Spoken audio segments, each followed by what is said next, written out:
life of Ene. I'm happy being here. So the movie Man of God, if I were told to rate it, I would rate it 7/10 because the progression of the movie was too fast for me. 1 hour into this movie, like I was confused. I had to fill in the gaps. Why did he get married to Osas? Because he was depressed. Okay. Then another part I had issue was the fact that he was in school. They were writing letters, they were exchanging letters. But they did not tell us like the year. Was it 2000, 1990 something? I did not really get. They would have like told us about the year if it's 2000. Just use a title or something. Let's know what we're like seeing. The good part of the movie that I really enjoyed was the musical performance and the fact that Aka character depicted how most pastors today are not really called by God. Like it's giving us this reality vibes. You know what I'm saying? Like he killed his role, or Sas killed her role. How most women of nowadays know what their husband are doing, but they keep silent, thinking that he will change when we all know he wouldn't change. The cast, the musical performance, they did well. The costume, they did well. They killed their character, their role. But you see, the progression of the movie, it was a no-no for me. It was too fast. The fact that I had to fill in the gaps to my brain, I was confused here and there. Wow. Man of God, I'm impressed. Aka Nani did a great job. Bolanle Susan Peters, I think.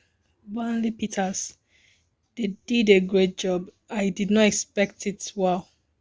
Like at the intro, I was like, ah, why is the father beating this boy so much so hard? Like, yes, I know he's a pastor's son, but I felt like words would have done better to the boy because the enemy always comes for the children of God and the Levites. That's Levites are men, child of offsprings of pastors.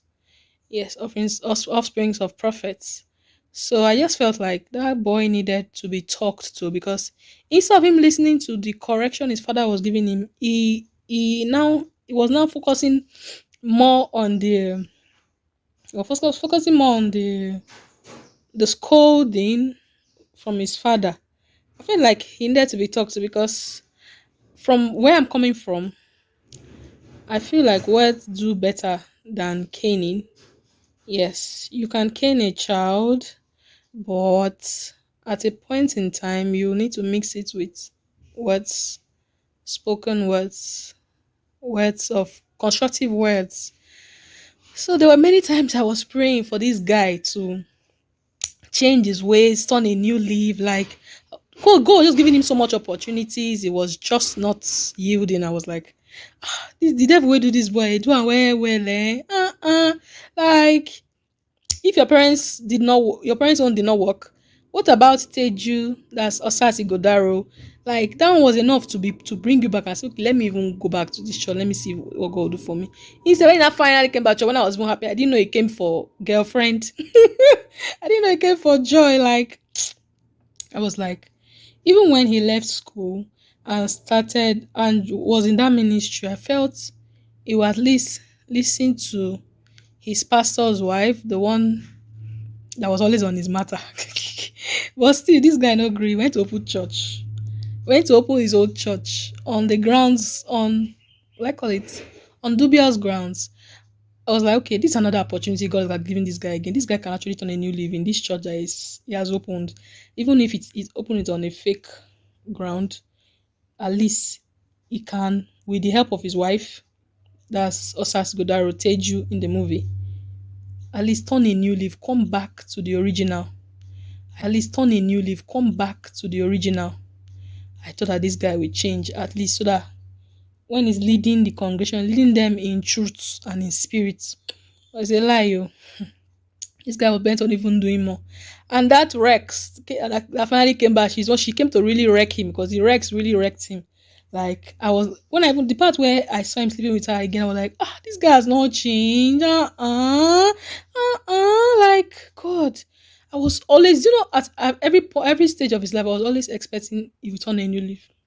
This guy not listen. But I think he really needed to be apprehended to turn a new leaf. And that is why, you know, it's when you're doing something bad that the word of God will be affecting you negatively. As whenever they they preach that verse to him, the way that cement writes unto a man, but the end is destruction. He just gets furious because it's actually the word of God is quick and powerful and sharper than any two-edged sword. When the Bible said that, it is in this movie I really saw the as in what the Bible meant what God meant when He said the word of God is quick and powerful. That the thing, the word of God chastises him so fast, faster than the cane. So you see what coming back to what I'm saying now, it was not even cane that he needed. Is that sharp word? That's the word that used to get him. That's the word that chastises him. That's the word that breaks his spirit. So you can't do without the word of God. I'm sorry, it's like I'm already preachy, but this is my review. Thank you guys. Please love Life of Ene. She's doing a good job. Bye. I hope you enjoyed watching this because I mean, I had to listen to different views from every other person's perspective on how they enjoyed the movie and how they didn't enjoy the movie and what was their take on it. But I mean, Man of God was really cool. You could see it feels like it's actually something true. It's what we see on a daily and how religion has done a lot of things, both good and bad. So I'm happy that you guys got to see it. I want to say thank you to Amaka. I want to say thank you to Julius for Amaka. I want to say thank you to Callistus and Paul. Thank you so much, guys. I really appreciate you coming on Life of Ene to tell us this. I am so grateful. So thank you. Please, guys, don't forget to like, subscribe, comment, and share. I love you from I and the others. Bye.